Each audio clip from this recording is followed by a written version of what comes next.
And that's it. Now on BBC One, time for the news where you are. Have a very good night. Welcome to Wales Today. I'm Lucy Owen. The headlines. The scale of the recovery facing the NHS has been laid bare as waiting lists again hit record levels. And the woman trying to help her friend flee the Taliban. He says he's already received death threats.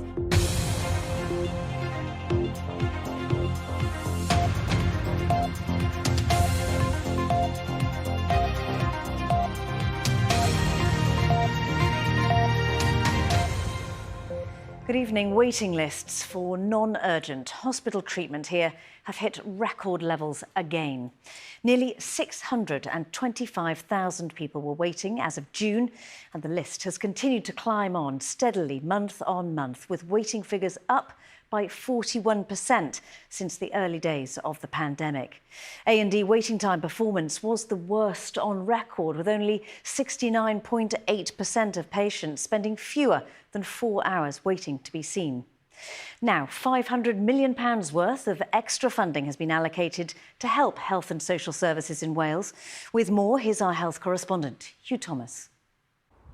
The Health Minister arriving in Swansea today with news of a big investment, but knowing the problem she's tackling seems almost insurmountable.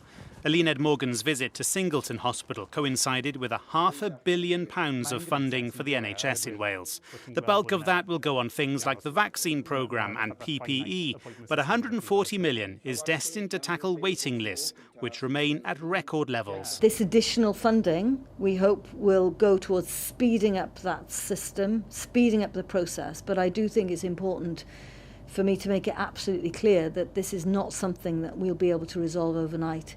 Opposition parties have welcomed the new cash investment, but they want reform and for waiting times to come down quickly. Regrettably, these waiting times that were announced today are the worst of any part of the mainland United Kingdom. That's 1 in 5 people on a waiting list here in Wales. And we know it's not just about money, it's about the decisions that are made, the way the Welsh NHS is run. And regrettably, to date, Welsh Labour haven't got on top of dealing with these massive waiting times that we're seeing growing month on month here in Wales. Most areas of the NHS are affected by delayed treatment times. There are almost 73,000 people on the general surgery waiting list. Over 92,000 people are yet to have treatment for trauma and orthopaedic conditions. And the waiting list for ear, nose and throat procedures is now above 53,500 patients. In Swansea, a collaboration with high street optometrists has already reduced waiting times at this eye clinic. And it's a model they think could work elsewhere. Still have a substantial backlog here and throughout all of Wales, and that's why continued investment in this scheme for the future, and I would say forever, is a way of keeping the backlog down. Clearing the backlog of patients is a problem that'll take years to tackle, as well as many millions more in funding. There's a warning that people could end up in residential care sooner than necessary because of issues around recruiting home care workers. Care Inspectorate Wales says staffing levels are one of its biggest worries as the social care sector tries to recover after the pandemic. Its chief inspector says it's difficult to recruit people in a competitive employment market.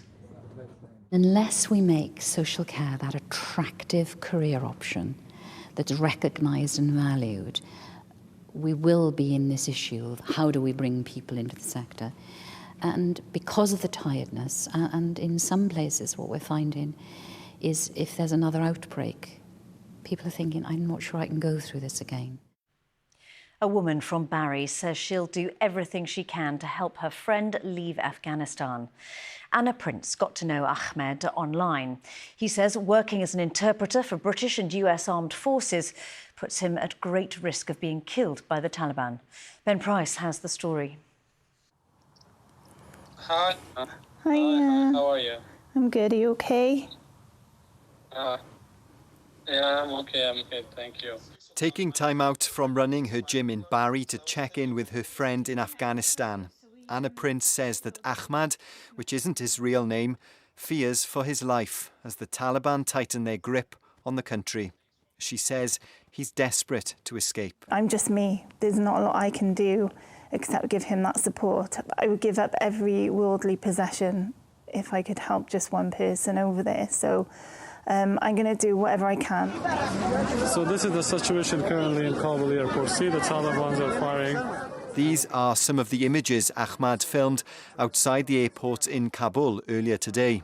As someone who has taught English to women and girls in Afghanistan and worked as an interpreter for British and US troops, he says he's already received threats from the Taliban. I was really scared. I received before their entrance in Kabul, I also received a few tweets from them that we are going to find the people who are educating women and who are teaching English, who knows English, who are interpreters and translators. We're going to find them and we're going to behead them.